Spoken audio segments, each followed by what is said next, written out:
Buen día, profe Miguel Ángel. Los integrantes que van a exponer en este video son Ricardo Brown Igarro, Cristian Yesido Bando y Daniel Loza. En esta ocasión le vamos a presentar el caso de estudio con estados financieros, flujo de efectivo, tablas de amortización e indicadores financieros. La planeación financiera es un proceso en el cual una organización puede administrar los recursos capitales para alcanzar el objetivo establecido. En esta ocasión vamos a mirar el ejemplo de una empresa analizando sus principales estados financieros, sus principales indicadores y haciendo un estudio de caso para ver si es factible una posible inversión o no. En el estado de resultados tenemos unos ingresos de ventas por 315 millones, un costo de venta de 94 millones 500 que sale de las unidades producidas por un porcentaje de utilidad, el cual nos da un costo de venta de 94 millones 500. Tendríamos una utilidad bruta de 220 millones 500, la cual se suma del costo de venta y, es decir, de la resta entre los ingresos y el costo de venta, que es de 220 millones 500. Tenemos unos gastos operacionales, los cuales derivan de los gastos en cuestión de ventas, en la cuestión administrativa, que sería la cuestión de gerente, secretaria y demás personal administrativo, y la depreciación de todos los activos no corrientes, que son los cuales opera la empresa. Eso nos suma un total de 129.333.000 pesos. Tendríamos una utilidad operacional de 91.166.677. Unos ingresos no operacionales, los cuales se derivan de divisas con las cuales a la hora de hacer el cambio de moneda se ha logrado tener una diferencia positiva, y una utilidad la cual se deriva de un CDT, que son unos ingresos no operacionales de 1.200.000 pesos. Tenemos unos gastos financieros que se derivan de un préstamo el cual se ha realizado en un lapso de 16 periodos, para un total de gastos financieros de 2.320.000. Tendríamos una utilidad antes de impuestos de 90.046.000 pesos. Pasaremos al flujo de efectivo, en el cual están organizadas las ventas, compras, gastos operacionales, para un total de 267.750.000, que es del total de las ventas en lo que es las entradas, y en las salidas de 204.781.250 pesos. Un flujo financiero que en el cual tenemos los créditos, aportes de los socios, interés, abono a capital, para un total de 33.680.000 pesos. Un flujo de efectivo, el cual está los activos no corrientes, en este caso maquinaria, muebles, y lo que es la cuestión de divisas, el rendimiento de del CDT, y lo que es el CDT, en el cual nos da un negativo de 32.100.000 pesos, para un flujo de efectivo libre de 64.548.750 pesos. En el estado de situación financiera miramos que el efectivo y el equivalente son de 64.548.550 pesos. La inversión en divisas, la inversión en CDT, clientes e inventarios, que nos da un total de activo corriente de 132.973.750 pesos.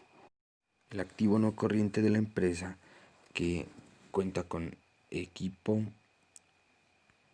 en este caso maquinaria, de 15 millones de pesos, muebles y enseres 5 millones de pesos, y una depreciación de 1.333.000 para un total del activo no corriente de 18 millones y un total del activo de 151.640.417 pesos.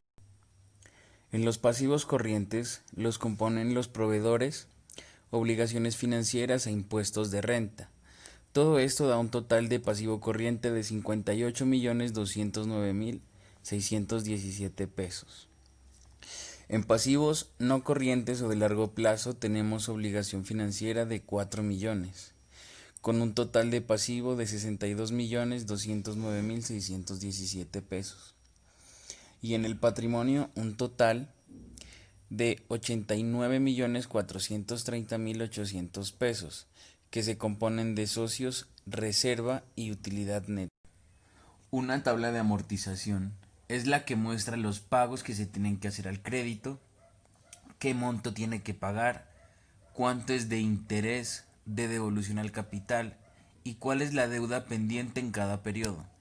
Vemos que el préstamo es de 8 millones, que su interés es del 8% a 16 periodos. Los indicadores financieros indican diferentes elementos de las finanzas de una empresa y sirven para conocer el estado de las cuentas de la misma. Para los indicadores financieros tendremos en cuenta el indicador de liquidez, la actividad del endeudamiento, rendimiento y cobertura. El indicador de liquidez se utiliza para medir la solidez de la base financiera de la empresa. Entonces determina qué tan fuerte es el músculo financiero para asumir las deudas. Resaltamos dependencia de inventario. Se presenta en negativa en 680%. En razón corriente, por cada pasivo que tiene la empresa, tiene 2,3 activos que cubren la deuda. El indicador de actividad o rotación sirve para medir la eficiencia que tiene la empresa en la utilización de recursos. La rotación de cuentas por cobrar rota una vez. También podemos ver que el indicador de rotación de proveedores rotó 3,7 veces y el ciclo operativo de caja que rota 297 días. El indicador de endeudamiento es un referente financiero cuyo objetivo es evaluar el grado y la modalidad de participación de los acreedores en una empresa en su provisión monetaria. Tenemos el apalancamiento total, el apalancamiento de corto y largo plazo, el endeudamiento que tiene la empresa, endeudamiento con bancos, el impacto de la carga financiera y la concentración de corto plazo. El indicador de rendimiento o desempeño es la medida del nivel de rendimiento de un proceso y está directamente relacionado con un objetivo fijado. Aquí encontramos indicadores como el ROE, ROA, EBITDA, entre otros. De acuerdo a la información suministrada por los estados financieros, vamos a responder las siguientes preguntas. En primer lugar tenemos, ¿la rotación de inventarios es igual a la rotación de cuentas por cobrar? Esta afirmación es falsa, ya que la rotación de cartera es de 1 y la rotación de inventarios es 12. En la segunda afirmación nos dice que la empresa está cobrando aproximadamente cada 365 días. Esta afirmación es verdadera debido a que la rotación de cuentas por cobrar es de 1, es decir, se cobra una vez al año cada 365 días. En la tercera afirmación nos dice que la empresa tiene una disponibilidad de efectivo de 297 días para hacer inversión. Esta afirmación es falsa, ya que el ciclo operativo de caja es de 297 días. Estos 297 días quiere decir que estos son los que tiene la empresa para financiar. La cuarta afirmación nos dice que la empresa está afrontando un problema de liquidez debido a la dependencia negativa de los inventarios. Esta afirmación es falsa, ya que la empresa no depende de sus inventarios para pagar sus pasivos corrientes. En sí, la dependencia es de menos 680%. Esto quiere decir que no depende de sus inventarios. En la quinta afirmación nos dice que la principal fuente de financiamiento de la empresa son los pasivos. Esta afirmación es falsa, ya que los pasivos, según el endeudamiento total, es del 41,02%. Esto quiere decir que el patrimonio es del 51%. En la sexta afirmación nos dice que el pasivo representa menos del 60% del patrimonio. Esta afirmación es falsa, ya que el average total es de un 69.56%, es decir, representa más del 60%. En la afirmación séptima nos dice que el pasivo de largo plazo representa menos del 10% del patrimonio. Esta afirmación es verdadera, ya que el average de largo plazo representa menos del 10% del patrimonio, es decir, el 4.47%.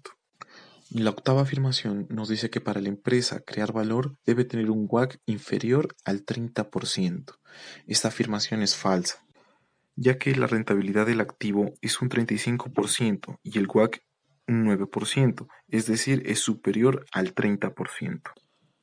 La novena afirmación nos dice que la rentabilidad del patrimonio es superior al 60%. Esta afirmación es falsa, ya que la rentabilidad del patrimonio, es decir, el ROE, es inferior al 60%. Y por último, tenemos la décima afirmación, que nos dice que los gastos operacionales representan más del 40% de los ingresos operacionales. Esta afirmación es verdadera, ya que la diferencia del margen neto y el margen operacional, encontramos que los gastos operacionales equivalen al 41%. Estudio de caso. El tesorero ha proyectado un flujo de efectivo en 3 diferentes proyectos. Tenemos el proyecto A, B y C. Para el proyecto A tenemos una inversión inicial de 200.000. En el año 1 genera un flujo de 140.000 y en el año 2 genera un flujo de 140.000. Para el proyecto B tenemos una inversión inicial de 400.000. En el año 1 genera un flujo de 260.000 y en el año 2 genera un flujo de 260.000. Para el proyecto C tenemos una inversión inicial de 200.000.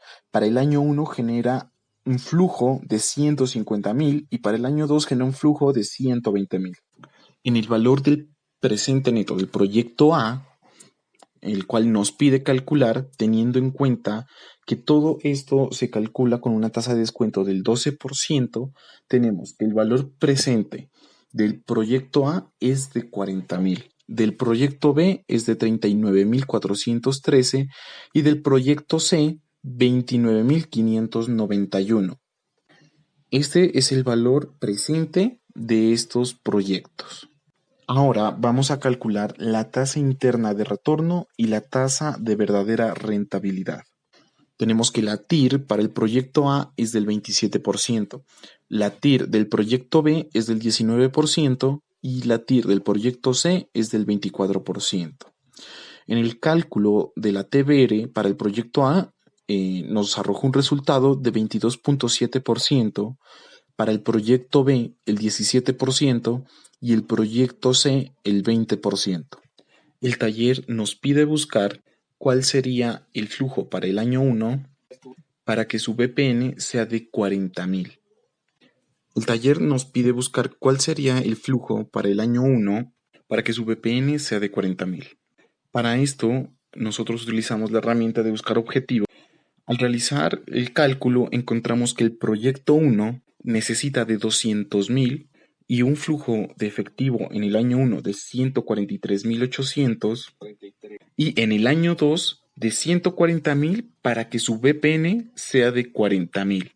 Gracias, profe Miguel, por todo lo que hemos visto y hemos aprendido hasta el momento. Le pedimos una disculpa por algún inconveniente técnico.